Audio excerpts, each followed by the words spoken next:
Well, the start of the school year almost always proves to be a chaotic time for districts' transportation departments. Overcrowded buses, late arrivals, and pickups. Students getting on the wrong bus, those are just a few of the calls that we've received in just the last 2 weeks. Glad to have you with me. I'm Steph Manchin. TJ and Naomi have the day off.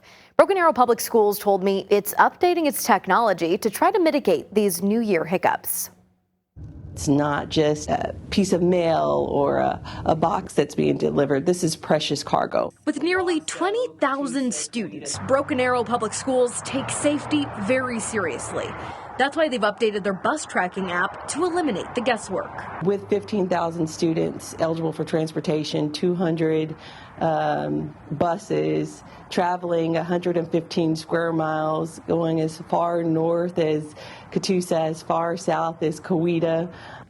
We have quite the challenge in mapping. So it's been a slow process over the last week and a half, but we're making great changes every single day to improve the service. Rosalind Van Jackson, the district's chief support services operator, says like with any technology, there's going to be bugs they need to work out. And that's what they've been juggling so far with MyRide K through 12.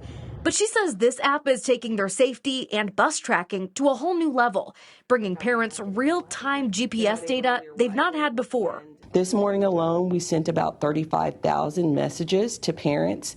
These are messages that state, hey, Julia's bus is running 15 minutes late, or Julia's bus is running a little bit early.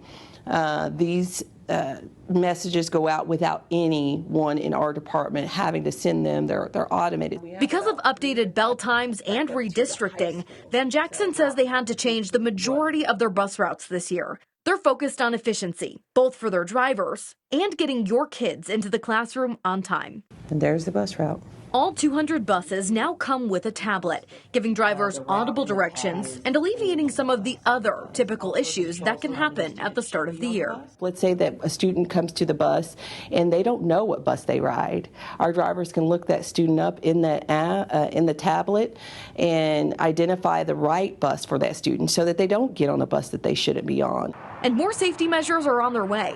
Van Jackson says they plan to roll out a card scanning system next year, which will give parents a timestamp for when their students got onto a bus and when their bus dropped off.